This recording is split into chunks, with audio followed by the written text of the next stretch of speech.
নমস্কার, দ্য ওয়ালে আপনাদের স্বাগত। আজকের বিষয় মোহাম্মদ ইউনূসের চিঠির জবাব ভারত দিল, কিন্তু নয়াদিল্লির প্রশ্নের উত্তর ঢাকা দিচ্ছে না।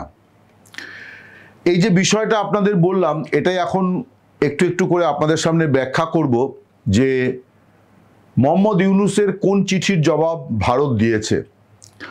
মোহাম্মদ ইউনূস বলতে আমি এখানে মোহাম্মদ ইউনূসের সরকারকেই বোঝাচ্ছি। তারা ভারতকে তৃতীয় চিঠি দিয়েছে যে শেখ হাসিনাকে বাংলাদেশ সরকারের হাতে ফিরিয়ে দেওয়া হোক, অর্থাৎ তার প্রত্যর্পণ করা হোক। তিনি ভারতের আশ্রয়ে আছেন। এই চিঠি নয়াদিল্লির হাতে পৌঁছেছে। নয়াদিল্লির কর্তারা সেই প্রাপ্তি স্বীকার করেছেন। ভারতের বিদেশ মন্ত্রকের মুখপাত্র রণধীর জয়সওয়াল তিনি বলেছেন যে আমরা চিঠি পেয়েছি এবং সেটা আমরা পর্যালোচনা করছি। এই পর্যালোচনার শব্দটিকে কেন্দ্র করে বাংলাদেশে নানান ধরনের ব্যাখ্যা হয়েছে। কেউ কেউ বলার চেষ্টা করছেন যে রণধীর জয়সওয়াল ইঙ্গিত করেছেন যে শেখ হাসিনাকে বাংলাদেশের হাতে প্রত্যর্পণ করা হবে।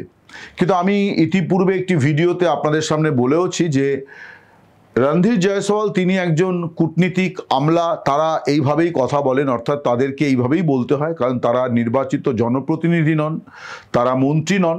ফলে তারা প্রোটোকল মেনে কথা বলেন। একটা চিঠি যখন এসছে এবং সেখানে যখন একটা কোর্টের রায় উল্লেখ করা হয়েছে, স্বভাবতই তিনিও খুব মার্জিত ভাষায় বলেছেন যে আমরা বিষয়টি দেখছি, খতিয়ে দেখছি।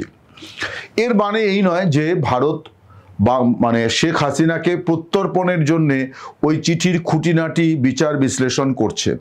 আমি অন্তত প্রায় 1 বছর আগে থেকে অনেকগুলি ভিডিওতেই আমি বলেছি যে হাসিনাকে তিনি না চাওয়া পর্যন্ত কখনো ভারত ফেরাবে না, এবং কেন ফেরাবে না সেটাও সম্প্রতি একটি ভিডিওতে আমি আবার স্পষ্ট করে বলেছি যে কেন ফেরাবে না। এবং আমি এই কথাও বলেছি যে এটা কোনো দয়া দাক্ষিণ্যের বিষয় নয়।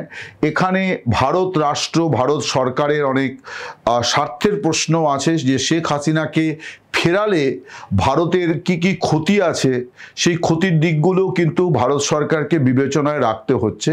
সংক্ষেপে বলি যে যারা ভারতের মিত্র বলে ঘোষিত, তাদের দুর্দিনে যদি ভারত সরকার তাদেরকে আবার বিপদের মুখে ফেলে দেয়, তাহলে ভারতের বাকি মিত্ররা তারা ভারতকে বিশ্বাস করবে না।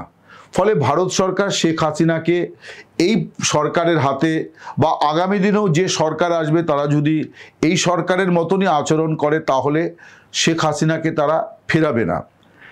কিন্তু ভারতের বিদেশমন্ত্রী এস জয়শঙ্কর, যিনি শেখ হাসিনাকে নিয়ে গত বছর 6ই আগস্ট একটি সর্বদলীয় বৈঠকে মন্তব্য করেছিলেন এবং পার্লামেন্টে তিনি জানিয়েছিলেন যে শেখ হাসিনা ভারতে এসছেন এবং ভারত সরকার তাকে অতিথি হিসেবে বরণ করে নিয়েছে, এই কথা তিনি জানিয়েছিলেন। তারপর এই যে প্রায় 16 মাস, এই 16 মাসে কিন্তু জয়শঙ্কর শেখ হাসিনাকে নিয়ে কোথাও কোনো মন্তব্য প্রকাশ্যে করেননি। সেরকমভাবে যে তাকে খুব একটা এই ব্যাপারে প্রশ্ন করা হয়েছিল এমনটিও নয়, ফলে সেই অবকাশ মেলেনি। কিন্তু এবারে আপনারা সকলে জানেন যে একটা মিডিয়া কনক্লেভে তাকে একেবারে স্পষ্ট করে এই প্রশ্ন করা হয়েছিল যে শেখ হাসিনা তাকে বাংলাদেশ ফেরত চাইছে, সে দেশের আদালতে, ট্রাইব্যুনালে তার মৃত্যুদণ্ড হয়েছে, তার ব্যাপারে ভারত সরকারের অবস্থানটি কী। অবস্থানটি একেবারে খুব স্পষ্ট করে জয়শঙ্কর বলেছেন যে শেখ হাসিনা নিজে যেদিন মনে করবেন যে তিনি বাংলাদেশে ফেরার জন্যে এখন উপযুক্ত সময়, তিনি নিরাপদ সে দেশে, তখন তিনি সিদ্ধান্ত নেবেন এবং ভারত সরকার সেই মতো পদক্ষেপ করবে।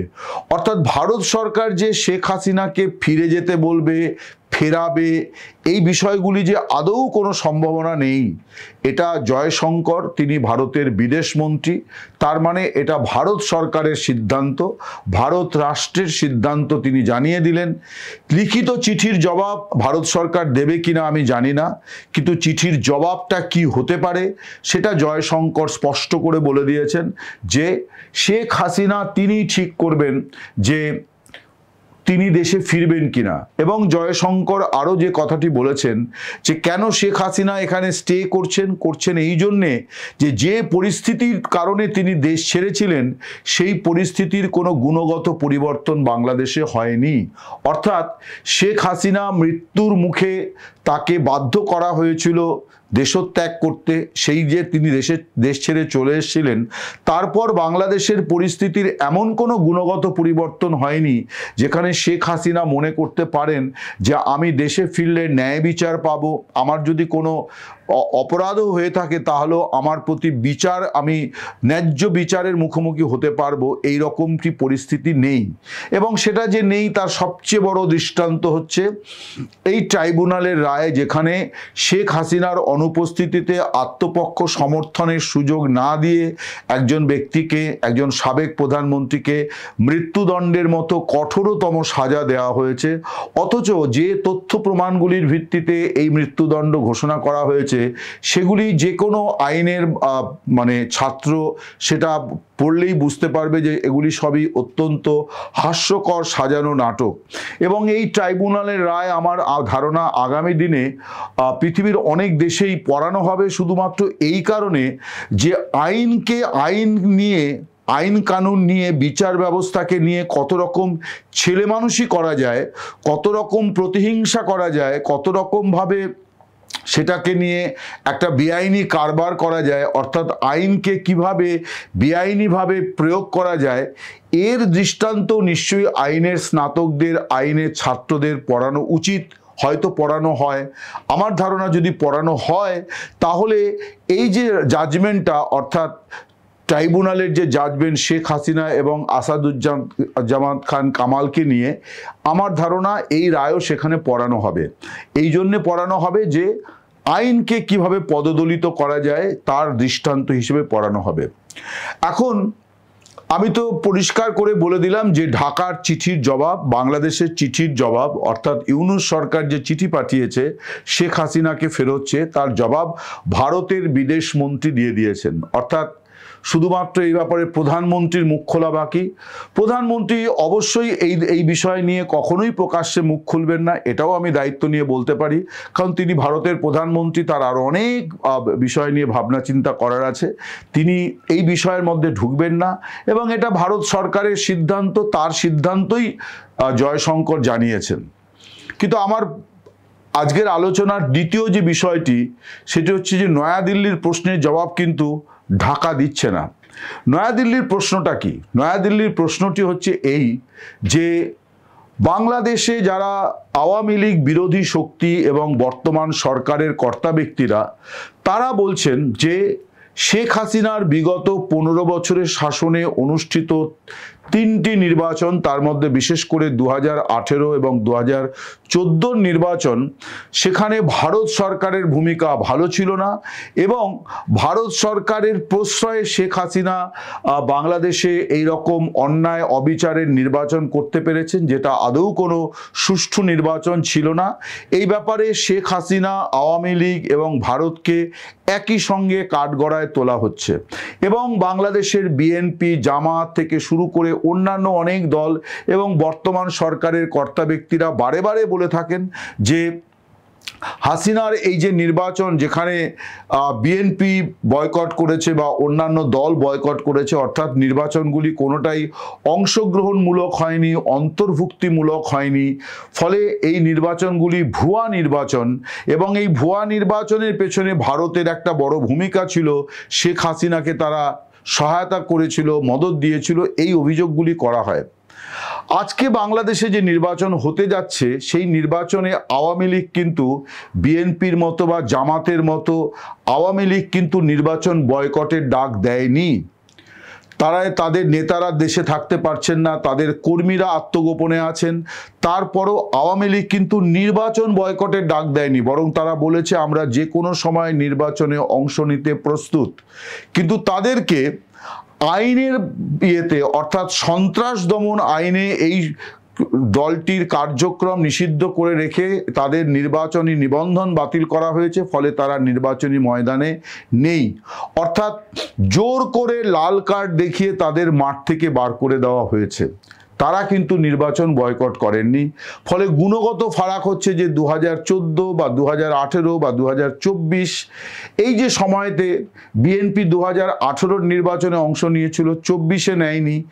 এই যে তার মানে এগুলি ছিল দলের সিদ্ধান্ত যে তারা বয়কট করছেন। আওয়ামী লীগ কিন্তু বয়কটের ডাক দেয়নি। তারা বলেনি যে আমাদেরকে এইভাবে উৎখাত করা হয়েছে, ফলে আমরা এই নির্বাচনকে ভরসা করছি না, আস্থা রাখছি না, আমরা নির্বাচন বয়কট করলাম, এ ডাক তারা দেয়নি। তাহলে তাদের যখন তারা বর্জনের ডাক দেয়নি, তারপরেও তাদেরকে কিন্তু নির্বাচন থেকে দূরে রাখা হচ্ছে। বাংলাদেশের পররাষ্ট্র উপদেষ্টা তৌহিদ হোসেন তিনি কিছুদিন আগে বাংলাদেশের কিছু সাংবাদিক যারা দিল্লি সফরে এসেছিলেন এবং ভারতের বিদেশ সচিব বিক্রম মিশ্রি তাদেরকে বলেছিলেন যে ভারত সরকার চায় অন্তর্ভুক্তিমূলক নির্বাচন। অন্তর্ভুক্তিমূলক নির্বাচন মানে তারা বলতে চেয়েছে ভারত সরকার যে আওয়ামী লীগকে নিয়ে নির্বাচন। তৌহিদ হোসেন এই যে সফরে আসা সাংবাদিক তারা দেশে ফেরার পর তাদেরকে প্রশ্নের মুখে ফেলেছেন যে ভারতের বিদেশ সচিব যখন অন্তর্ভুক্তিমূলক নির্বাচনের কথা বললেন তখন আপনারা কেন তাকে পাল্টা প্রশ্ন করলেন না যে 2014, 2018 এবং 2024-এর নির্বাচনে ভারত কেন অন্তর্ভুক্তিমূলক নির্বাচনের কথাটি বলেনি? প্রশ্ন হচ্ছে ভারত বলেনি এ কথা ঠিক নয়, বরং ভারত বারে বারে বিএনপি এবং অন্যান্য দলকে বুঝিয়েছিল যে প্রতিবেশী দেশ হিসেবে ভারতের স্বার্থ এইভাবেই জড়িত যে ভারতের মধ্যে গণতন্ত্রের বিকাশ হোক, আবার প্রতিবেশী দেশগুলিতেও হোক, এবং এই গণতন্ত্রের বিকাশের জন্য সব দলের নির্বাচনে অংশগ্রহণ জরুরি। ফলে ভারত সরকার তার কর্তব্য সাধন করেনি এ কথা ঠিক নয়। এখন ভারত সরকার যে প্রশ্নটি ঢাকা কর্তৃপক্ষের সামনে পেশ করেছে, অর্থাৎ বাংলাদেশ সরকারের সামনে পেশ করেছে, সেটি হচ্ছে যে আপনারা এতদিন ধরে আওয়ামী লীগের সরকারকে বলেছিলেন যে তারা অন্তর্ভুক্তিমূলক নির্বাচন, অংশগ্রহণমূলক নির্বাচন করেনি, তারা একতরফা ভোট করেছে। আজকে তাহলে কি করে আপনারাই আওয়ামী লীগকে বাদ দিয়ে নির্বাচন করছেন? আওয়ামী লীগ যদি অপরাধ করে থাকে, যারা করেছেন আপনারা তাদের বিচারের কাঠগড়ায় তুলেছেন। অনেক মন্ত্রী, অনেক নেতা, অনেক সাংসদ তারা জেলখানায় আছেন, তাদের জামিন হচ্ছে না, 16 মাস হয়ে গেল তাদের জামিন হচ্ছে না, তাদের বিরুদ্ধে পূর্ণাঙ্গ চার্জশিট পেশ হচ্ছে না যে তাদের পূর্ণাঙ্গ বিচার শুরু হবে, তাদের শুধুমাত্র এনে আদালতে তোলা হচ্ছে, আবার জেলখানায় নিয়ে চলে যাওয়া হচ্ছে, এবং সেখানে যে অমানসিক পরিবেশের মধ্যে তাদেরকে, পরিস্থিতির মধ্যে তাদেরকে থাকতে হচ্ছে, তার নানান ঘটনা আমরা ইতিমধ্যে জানতে পেরেছি। কিন্তু ভারত সরকারের যেটা মূল প্রশ্ন, সেই প্রশ্নের কিন্তু জবাব কিন্তু ঢাকা কখনো দিচ্ছে না যে কেন অন্তর্ভুক্তিমূলক নির্বাচনে বাংলাদেশের বর্তমান সরকার এবং নির্বাচনের অন্যান্য অংশীদার অর্থাৎ বিএনপি, জামাত, তারা কেন এই নির্বাচনে তারা আওয়ামী লীগের নির্বাচন আটকাতে চাইছে, আওয়ামী লীগের অংশগ্রহণ কেন আটকাতে চাইছে? ভারত সরকার বলছে যে এই যে অভিযোগ করা হচ্ছিল যে আওয়ামী লীগ অন্তর্ভুক্তিমূলক নির্বাচন করেনি, তাহলে আওয়ামী লীগ জমানার পরে প্রথম যে নির্বাচন হতে যাচ্ছে সেই নির্বাচনকে অংশগ্রহণমূলক, অন্তর্ভুক্তিমূলক করে বাংলাদেশ নতুন পথে হাঁটা শুরু করতেই পারে। যদি তাই করতে হয় তাহলে আওয়ামী লীগকে নিয়েই নির্বাচন করাটা বাঞ্ছনীয়, না হলে সেই নির্বাচন কখনোই স্বীকৃত নির্বাচন, বৈধ নির্বাচন হবে না। এ নিয়ে কোনো তর্কের কোনো অবকাশ নেই। ভারতের এই প্রশ্নটির জবাব কিন্তু ঢাকা কর্তৃপক্ষ দিচ্ছে না, অর্থাৎ আওয়ামী লীগকে কেন নির্বাচনে অংশ নিতে দেওয়া হবে না এর জবাব সম্ভবত বাংলাদেশ সরকার এবং যে রাজনৈতিক দলগুলি আওয়ামী লীগ মুক্ত পরিবেশে ময়দানে, খোলা ময়দানে গোল দেবেন বলে প্রস্তুত হয়েছে, তারা কেউই এই প্রশ্নের উত্তর দেওয়ার মতো জায়গায় নেই, তারা মুখ লুকোচ্ছেন। নমস্কার, শুভরাত্রি, সকলে ভালো থাকবেন।